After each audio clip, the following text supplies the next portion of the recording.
यार उमैर, आजकल मोबाइल के बगैर गुजारा ही नहीं।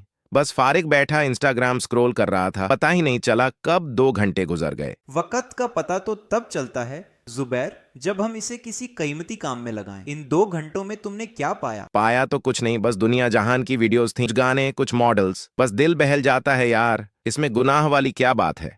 गुनाह की बात वहीं से शुरू होती है जहां नजर बेहया हो जाए। क्या तुम्हें नहीं पता कि नजर का तीर सीधा दिल पर लगता है और ईमान को जख्मी कर देता है? लेकिन यार, अब हर जगह यही कुछ तो है। आंखें बंद करके तो नहीं चल सकता ना। ये तो बस एक क्लिक की दूरी पर है। यही तो तुम्हारा इम्तिहान है। क्लिक करना जितना आसान है, इससे रुकना उतना ही बड़ा जिहाद है। अल्लाह ने मर्दों को हुक्म दिया है कि अपनी नजरों को झुका कर रखें। तुम तो बात को बहुत गहरा ले जाते हो। मैं तो बस टाइम पास कर रहा था। जुबैर, जो टाइम तुम पास कर रहे हो वो तुम्हारी जिंदगी का वो हिस्सा है जो कभी लौटकर नहीं आएगा। तुम कयामत के दिन अल्लाह को ये कहोगे कि मैं टाइम पास करने के लिए नामहरम को देख रहा था? सच कहूं तो कभी इस झाविये से सोचा ही नहीं था।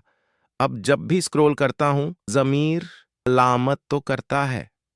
इसी मलामत को ताकत बनाओ। मोबाइल को जरूरत के लिए इस्तेमाल करो, गुनाह के लिए नहीं।